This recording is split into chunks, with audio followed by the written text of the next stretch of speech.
as far as the automotive industry as a whole, there's some challenges ahead of us, and I think it's going to be a good ride. It's neat to see in an event as such as Vision, the younger techs that are here that are the future of our industry. And I think it's very important, no matter whether it's through your tech school, whether it's through your employer. It costs a lot of money to shut a shop down and come down here and bring your whole team down here. And there's a lot of guys that say, I can't afford to do that. And my answer to them is you can't afford not to.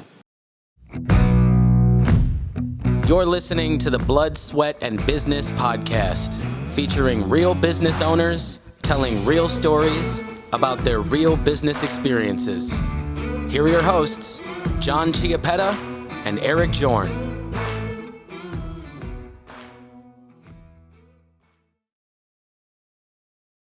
All right, welcome to another episode of Blood, Sweat, and Business. Today we got Al Wright from John's Automotive in Cedar Rapids, Iowa. Welcome. Thank you. Thanks Eric, for having me. Tell us about how did you get started? How did you get the shop? I started, I've been in the industry about 38 years now. I started out in a two-bay service gas station, basically. And when I first started, I started out just pumping gas and checking oil and checking tires right on the service drive. And when they decided to build a new shop, I ended up being one of the first technicians in that shop. Started out as basically a general service guy. I mean, I'd always been around the garage and stuff, working on stock cars and stuff with my dad. And I started out there and was there for about 4 or 5 years. And then I left there and ended up going to a dealership and worked at a dealership there for about 2 to 3 years. Wasn't real sure if that's what I wanted to do. Left there, did some other stuff, some fiber optic cable, things like that, and decided that living on the road out of a suitcase, traveling, doing that wasn't my thing either. So then I went back to the original shop that I had started at, and was a service manager there for several years. And had the opportunity, one of our parts suppliers ended up asking me if I was interested in doing outside sales, selling parts. And so I did that for a while. Decided that wasn't really my gig either. Went back to another shop. And then at the time, I wanted to go to John's Automotive at the time. And at the time, the previous owner wasn't, I mean, they had bought it in 01. And they weren't really in a position that they needed another guy yet, and that was my first choice would have been to go in there then. And then so I was at another shop and was looking at purchasing that shop, and I had a guy buy it from underneath me. Oh, wow. And so at that time, I had called the previous owner of John's and said, hey, this is what's going on. Him and I were still really close friends, and we sat down and talked, and he said, let's pull the trigger on this. Let's do it. So I started there, worked as a service manager there for about 12 years, and I've had it now. I still have a business partner that's down in the Quad Cities that was one of the original owners. Him and Bob had bought it, and I ended up buying Bob Orr out, and I've been there ever since, and it's been good. Wow. So, I've been on kind of the tech side, the service advisor side, the parts side, and now in the ownership role, and it's been good. Yeah, you've seen it all. And it sounds like fate just kind of aligned. Yeah, everything kind of fell into place when it did. There was opportunities there. I had a lot of opportunities to go to other shops, and had guys that called me and said, hey, we know what you did at this shop. Can you come help us? And, we're looking, and I just, it's one of those deals where when something feels right. And it just, my biggest thing still today is the culture and making sure that the guys are taken care of. I've got one technician that's been with me 16 years, and another one that's been there about 6 months now. Was a former automotive tech instructor at a local college. Decided teaching wasn't for him, and he called me and said, "Hey, I really think we'd be a good fit, and I'd love to come to work for you." So I've been very blessed with good people. That's so important. And that's what a lot of our shops today are struggling with is how do we find the good, right people? And I think you hit it on the head is culture. And I've always looked at it as for me, there's not a day that I get up and say, oh, geez, I got to go to work today. And I want the same for my guys. I want my guys we spend more time with each other most times than we do with our families. And I want them to enjoy coming to work. I want it to be productive. We put some policies and procedures in places that to make it productive, but I want you to have fun there too, and I want you to enjoy coming to work and representing our company. Awesome. I love that. So what do you see as over the next few years for your shop and the automotive industry as a whole? What do you think of that looks like? And as far as for our shop, we're trying to. It's such a curve right now to stay up with technology. Yeah. I remember when digital inspections first came out years ago and nobody was using them. We were probably one of the first ones, and I know in Cedar Rapids we were one of the first ones to be using digital inspections. And everybody thought, man, this is kind of crazy. What's going on? And so the technology has changed so much. Cars are more complicated. Yep. One of the key things for us is we require the training. I want you guys to be at training. I don't want to fall behind. So smart. So for our shop, we're looking at some other equipment, looking at possibly expanding to another technician. As far as the automotive industry as a whole, there's some challenges ahead of us, and I think it's going to be a good ride. It's neat to see at an event as such as Vision, the younger techs that are here that are the future of our industry. And I think it's very important, no matter whether it's through your tech school, whether it's through your employer. It costs a lot of money to shut a shop down and come down here and bring your whole team down here. And there's a lot of guys that say, I can't afford to do that. And my answer to them is you can't afford not to. It's so important, especially the way technology and things like that are changing, that if you don't stay with the curve, you're going to fall behind. Absolutely. And I can't agree more. I think one of the most fascinating things that I've seen is how many shops shut down their shops and bring their whole team here. And it's not just the cost of getting everybody out here and the hotels and the training costs. And now you shut down your shop for a few days. But the shops that are doing that are your most successful shops that we're seeing. Yeah, and that's the thing that you hear in a lot of training classes and things like that obviously you're the one of the top people because you're here, and there's a lot of truth to that. The ones that aren't, you almost want to just grab them and shake them and say, would you wake up? You've got to attend this, and it's very important to attend things such as this. Yeah. We see a lot of guys that bring their whole team, and the nice thing about Vision, especially since last year with the new GS classes and things like that, there's something for everybody. Absolutely. You see whole families here. You see whether it's a small family-owned shop or a big multi-location shop. Typically the whole crew's here, and their families are here. Yeah. So it was cool seeing somebody pushing around their baby in a stroller. Yeah, it's something that and that's something I've looked at as far as my shop too. My wife isn't real involved with the shop, but she knows the importance of it and how passionate I am about it. So I don't have to worry about that. I don't want to say work-life balance because I've got that. In fact, several of my peers in the industry always give me a hard time. Say, are you ever at the shop? And it's not. And it goes back to when I first took it over. One of the first things I did when I took the shop over was I closed at noon on Fridays. And everybody's like, "You're sure you want to do that?" Well, now their shops are closing completely and going to 4 10-hour days. That's awesome. And so, and then when COVID hit, we went to 7 to 3, and now we're 7 to 4, Monday through Thursday, 7 to noon on Friday.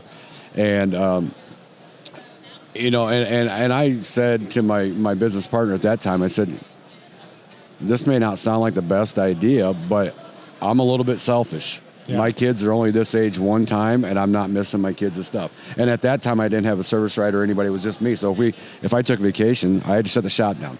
That's so smart. And so, there was a few years that I didn't take vacation. And that's the important thing too. Is like I said, taking care of the guys. Like I close the week between Christmas and New Year's, pay my guys for it.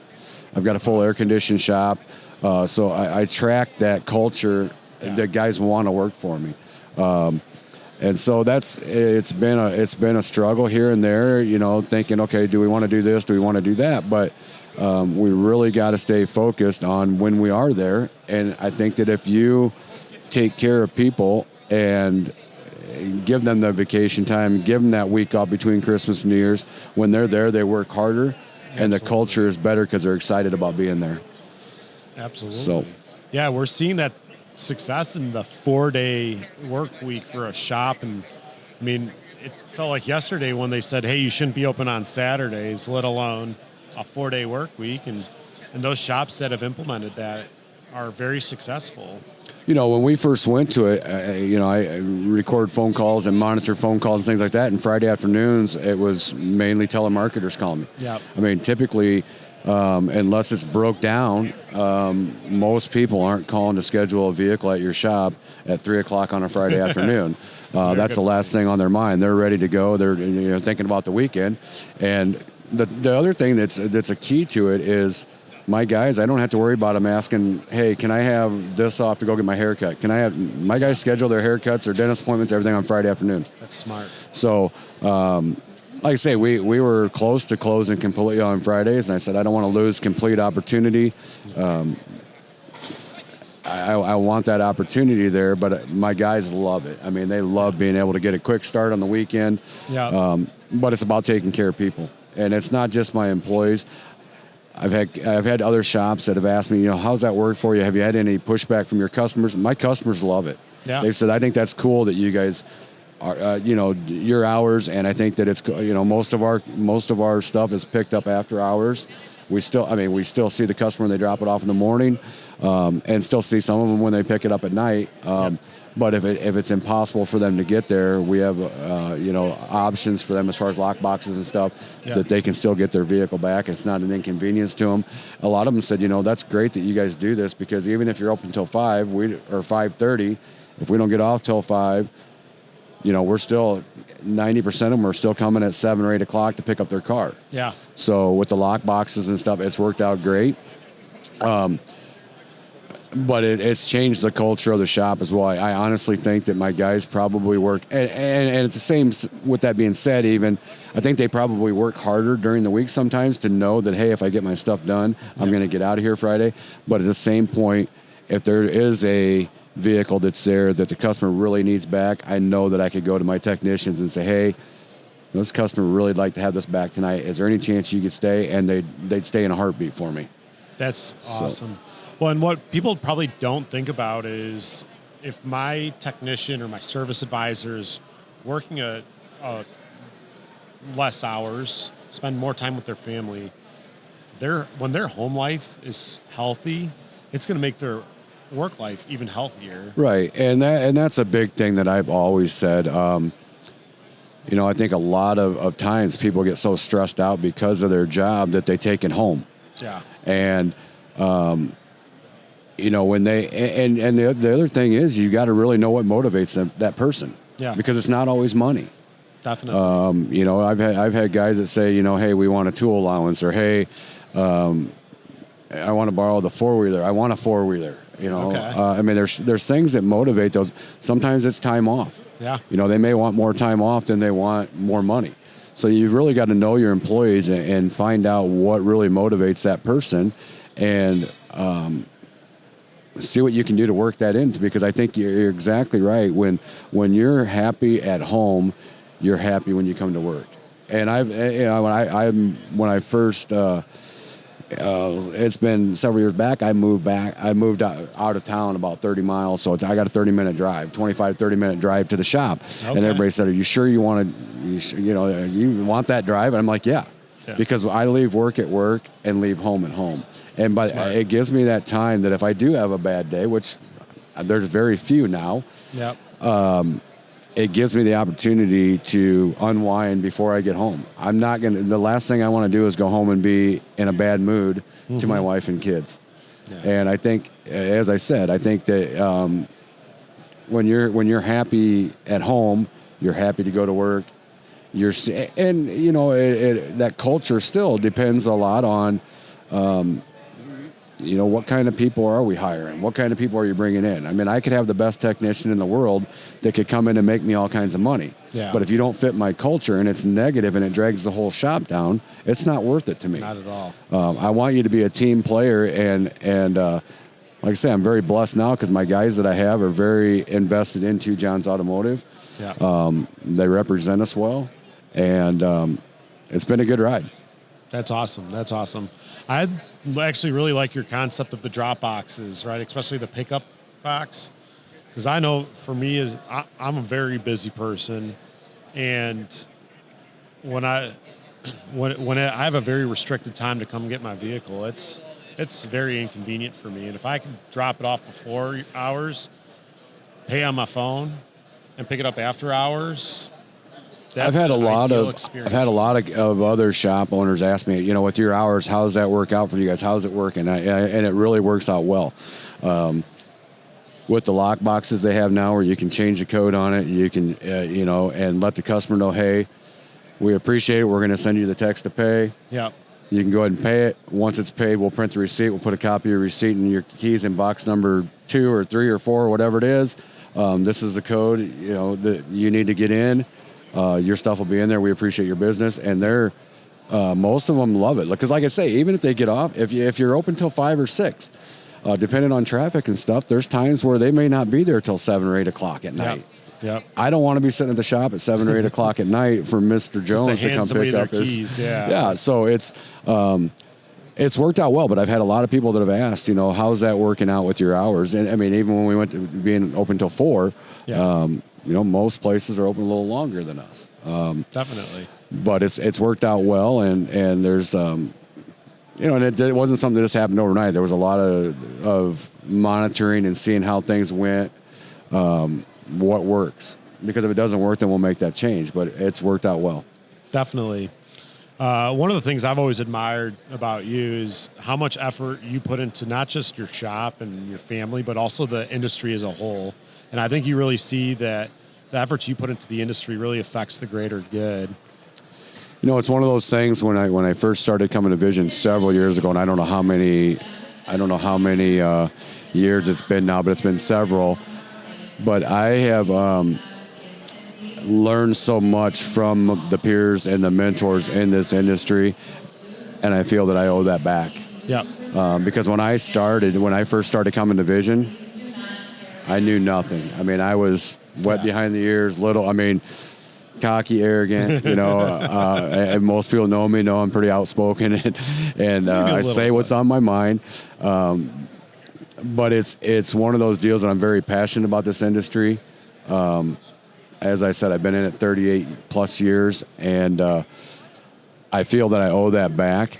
And I cannot thank the Midwest Auto Care Alliance for what they have taught me over the years, from chapter meetings to SOS meetings to Vision to Leadership Summit. I'm still very proud to say that when we first started the Cedar Rapids chapter, at that time, and I don't know, I believe still to this day, we were the first chapter to start our chapter the night that we had our kickoff meeting. We had enough people there. Wow. and held elections that first night. Tim Davidson had to come up, and we held our elections that first night. And that was 5 years ago, I believe, and I've been president of that chapter ever since. Again, I'm very blessed with the guys that I've had in that chapter, the officers that we've had in that chapter. I've got guys that have made comments and said, I don't know how you put that much time into it and how much. And it's being able to have those concepts and things in place at the shop that I can take that time to visit with other shop owners. 2 weeks ago, I went and visited with the shop, and I was there a couple hours. And I don't look at anybody as a competitor. Yeah. I mean, they're all my peers in this industry. Yeah. We all want to be the best we can be, and I would drop everything at the turn. I would just drop everything to help another shop if I could. 100%. And I think that's kind of a mindset that I'd love to see everybody in the industry, and I know it's not there right now. Yep. But I'd love to see everybody have that feeling that, hey, they're not really my competitor. They're my peer in this industry. We all want to be the best we can be. Yeah. There's plenty of iron out there. I can't fix every car. No. And so, and that's why I've always even stressed to my employees that don't ever burn bridges. You may not care for this person at a shop, but we never know when we may need a shoulder to lean on, or, hey, this guy's doing this now. They've bought the equipment to do this. We can sublet this job there. Yeah.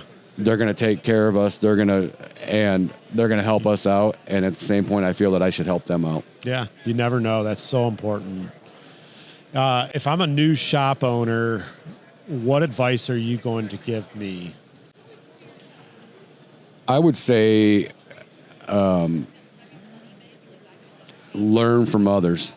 It's always been kind of copy. It doesn't matter what it is. What type of people are you hanging out with? Yeah. Because that's what you're going to be. That's true. If you're hanging around with the bottom of the line, yep. You're going to be the bottom of the line. I would say that the biggest thing is, as a new shop owner, implement so many hours of training. Because I've been in it, like, say, 38 years, and I'm still constantly learning. And there's a lot of people in the industry that are more than happy to help and more than willing to help if you're willing to learn. Definitely. And I would say for any new shop owner, make that one of your top things is that, hey, don't be afraid to reach out for help. I don't know if you remember. I mean, was it 5 years ago, and I had my heart attack. Yeah. I reached out and had guys that were more than willing. Travis Troy and Tim Davidson and Brad Holtkamp. Several people offered to come run my shop. And so awesome. You would never find that. I mean, if you were a doctor, yeah. you're going to have another doctor come in, but that doctor's not going to know. My staff was still there, but they're not going to know the doctor that's performing your surgery. If Dr. Jones gets sick, and now I got sick, I got to bring this doctor in. Yeah. So to be able to reach out, but the bottom line is you can't be afraid to reach out. There's things that and the thing is, not only, especially for me, there's some things personally in my personal life that I've reached out to guys and said, hey, I'm struggling with this. Can you help me? Yeah. But you cannot be afraid to reach out and say, hey, I need help. Yeah. I think sometimes as a shop, especially new shop owners, I think that, a technician decides he's going to open his own shop. Sometimes there's a little bit of an ego. Yep. And you got to get rid of that ego and don't be afraid to ask for help, because the help is out there more ways than one. You just got to be not afraid to ask for it. Yeah, I feel very fortunate for being able to meet all the different leaders of the various Milwaukee chapters. A lot of who you mentioned were either current or former leaders, and they are the welcoming, and just that totally made me understand like how powerful these different chapter groups are and how much it can help you as a shop owner, and again reiterates the willingness to just help. Right, and that's the key is, I look at Midwest Auto Care as a family. Yep. I love when we have big events, when we have this, when we have leadership summit, when we have SOS meetings like that. I know I'm spending time with good people that are like-minded towards the industry, and it's a huge relief to know that. I'm going to be coming to Vision, so I'm going to get to see so-and-so, and I'm going to get to see, because they're like family to me. It's like every year we go to Grandma's for Christmas, every year we come to Vision, and they're, sometimes people aren't close enough with their family to be able to see them more than once a year. Yeah. And it's kind of the same thing with Vision, is that, we don't always travel to Missouri or wherever to go see that shop or your friends. Yeah. That's, so it's neat to get everybody together, and it's like family. oh, I love it. I love it. Any last wise words of wisdom, comments for the listeners? Stick with it. No matter if you're a new shop owner, if you're a person that's been in the industry for several years. As I said, it's been good to me.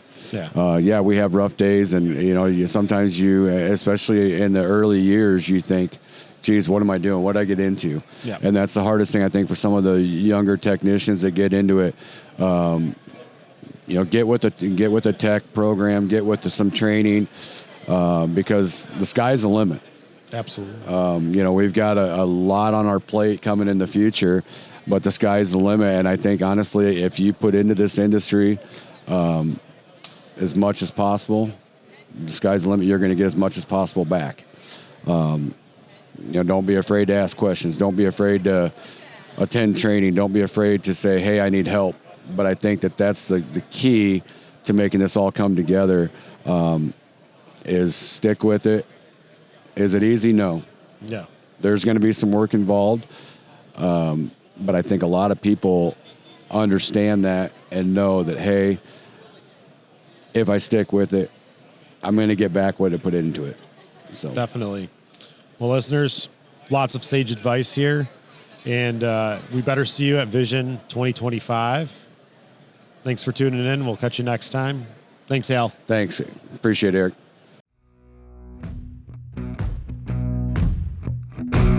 You have been listening to the Blood, Sweat, and Business podcast. You can hear more real stories from real business owners about what it takes to make it in business by subscribing to the podcast on Apple Podcasts or Spotify. If you like what you hear, leave a review and a 5-star rating. This podcast has been brought to you by Kaizen CPAs and Advisors, providing advisory and accounting services to help you grow your business. Learn more at kaizencpas.com.